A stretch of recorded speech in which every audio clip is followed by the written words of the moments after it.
আজকে নতুন একটা রেসিপি রান্না করলাম। তো আজকে ডিম দিয়ে ফুলকপি দিয়ে রান্না করেছি। তো সেটাই আপনাদের সাথে শেয়ার করব। হ্যালো, আসসালামু আলাইকুম, সবাই কেমন আছো? আশা করি সবাই বেশ ভালো আছে। আল্লাহর মতো আমিও ভালো আছি। তো আজকে আমি ডিম দিয়ে ফুলকপি দিয়ে রান্না করব। তো এই রান্নাটা আমি এর আগেও রান্না করেছিলাম, তবে রেসিপি দেওয়া হয় নাই। তাই চেষ্টা করলাম যে আজকে রেসিপিটা দিয়ে দেই। তো প্রথমে আমি ডিম সিদ্ধ করে নিয়েছি, নিয়ে এখন আমি ডিমগুলো ভেজে নিব। তো এখানে আমি ডিম ভাজার জন্য ডিমগুলো দিয়েছি, তেলটা ভালো করে গরম করে নিয়েছি।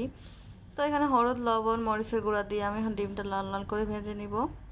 তো ডিমটা ভাজা হয়ে গেলে পরে এটা আমি ফুলকপিটা ভেজে নিব। তো যাই হোক, প্রথমে ডিমটা ভেজে নিই।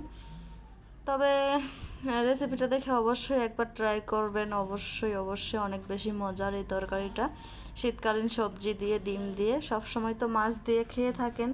তো একদিন ডিম দিয়ে রান্না করে খাবেন, দেখবেন যে কত মজা লাগে। তো বেশি কথা বলবো না। তো দেখেন ডিমটা আমার এদিকে লাল লাল করে ভাজা হয়ে যাচ্ছে, ডিমটা কিন্তু হয়ে গেছে আমার। তো আমি এটা এখন তুলে নিব।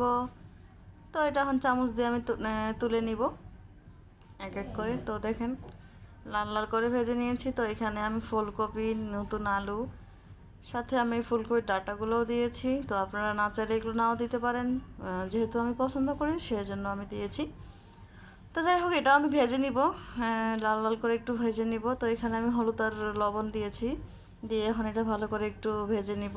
যেহেতু এটা ডিম দিয়ে রান্না করব, তাই হচ্ছে ফুলকপির জন্য এক্সট্রা কোনো গন্ধ না থাকে, ভালো করে লাল লাল করে ভাজতে থাকি। তো অবশ্যই আপনারা একটু ফুলকপিটা ভেজে নেওয়ার চেষ্টা করবেন, কারণ ফুলকপির এক্সট্রা একটা ফ্লেভার থাকে, যেটা ভালো লাগে না। তো ভেজে নিলে দেখা যায় যে ওই ফ্লেভারটা চলে যাবে। তো এটা হয়ে গেছে, এটা এখন আমি নামিয়ে নিব। তো এটা আমি এখন ঢেলে নিলাম, দেখেন।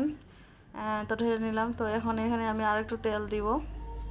আগে প্রথমে পেঁয়াজগুলো দিয়ে দিব, এখানে পরিমাণ মতো পেঁয়াজ দিয়ে দিলাম।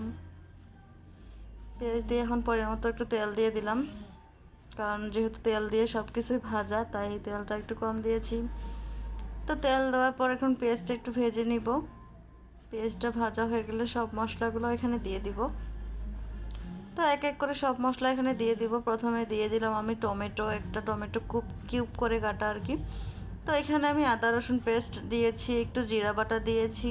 যাই হোক, সাথে আমি একটু গোটা মশলা বাটাও দিয়েছি। তো এটা যেহেতু মাংসের মতো করে রান্না করতে হবে, সেহেতু মানে সব মশলা এখানে ইউজ করছি।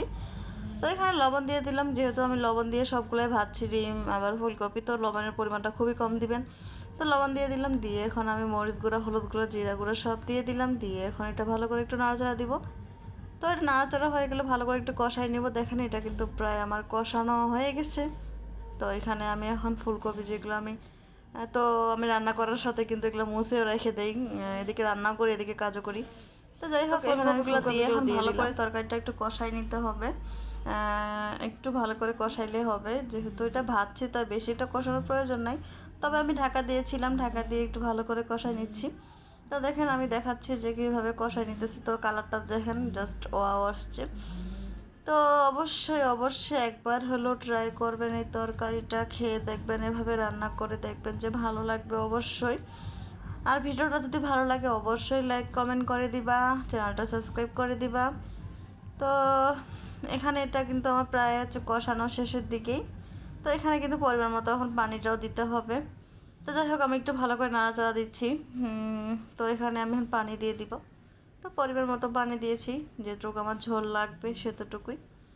তো আমি পরিমাণ মতো পানি দিয়ে দিলাম, দিয়ে এখন এটা এখন একটু ভালো করে নাড়া দিয়ে এটা আবার আমি ঢেকে দিব। এটা হচ্ছে বলক আসার জন্য ঢেকে দিব। তো ঢাকা দিয়ে দিলাম। তো ঢাকাটা তুলে দেখলাম যে বলক চলে আসছে, মাশাল্লাহ। তো এখানে এখন আমি ডিমগুলো দিয়ে দিব। এই যে ডিমগুলো ভেজে রাখছিলাম, সেই ডিমগুলো আমি এখানে দিয়ে দিলাম। তো ডিমটা দিয়ে এখন ভালো করে একটু নাড়াচাড়া দিয়ে দিব। নাড়াচাড়া হয়ে গেলে এখন আমি আবার একটু ঢাকা দিয়ে দিব, কারণ আর একটু সিদ্ধ হওয়ার জন্য। তো এখানে ধনেপাতা দিয়ে দিব, যেহেতু শীতকালীন সবজি ধনেপাতা তো দিতেই হবে, তাই না?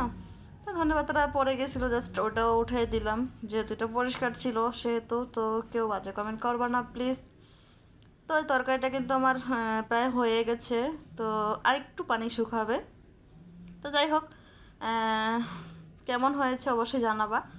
তো দেখো এটা কিন্তু আমার হয়ে গেছে প্রায়, হ্যাঁ।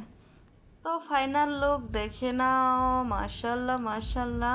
তো অবশ্যই একবার হলেও রান্না করে খাবেন, ভালো লাগবে অবশ্যই। তো ভালো থাকবেন সবাই, কথা হবে, আবার নতুন একটা ভিডিও নিয়ে হাজির হয়ে যাব। ততক্ষণ ভালো থাকেন।